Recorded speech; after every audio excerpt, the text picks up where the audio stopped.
அமைச்சர் முனுசாமி மீது உரிமை மீறல் பிரச்சினை கொண்டு வர கோரி திமுக எம்எல்ஏ வேலு சட்டசபை செயலாளரிடம் மனு அளித்துள்ளார்.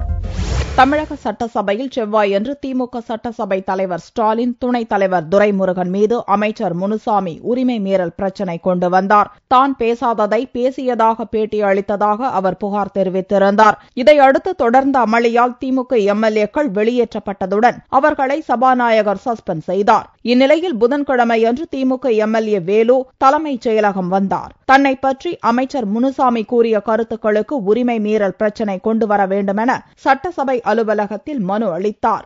28ஆம் தேதி நடைபெற்ற சட்டமன்றத்தில் மாண்புமிகு உறுப்பினர் முனுசாமி அவர்கள் அதிமுகவினர் தற்கொலைப்படை என்று எங்களை மிரட்டுகின்ற என்னையும் எங்களுடைய சட்டமன்ற உறுப்பினர்களை மிரட்டுகின்ற பாணியில் அவர் பேசினார். அதோடு மட்டுமல்ல, தனிப்பட்ட முறையிலே உரிமையிலே என்னை பரந்தாழ்த்து பேசினார்.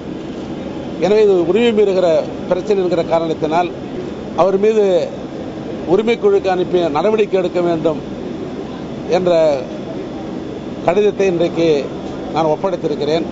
தொடர்ச்சியாக 3 முறை சட்டசபையிலிருந்து வெளியேற்றப்பட்ட திமுக எம்எல்ஏக்கள் புதன்கிழமையன்று சட்டசபை நிகழ்ச்சிகளில் கலந்து கொள்ள முடியாது என்பதால் யாரும் சபை நடவடிக்கைகளில் பங்கேற்கவில்லை.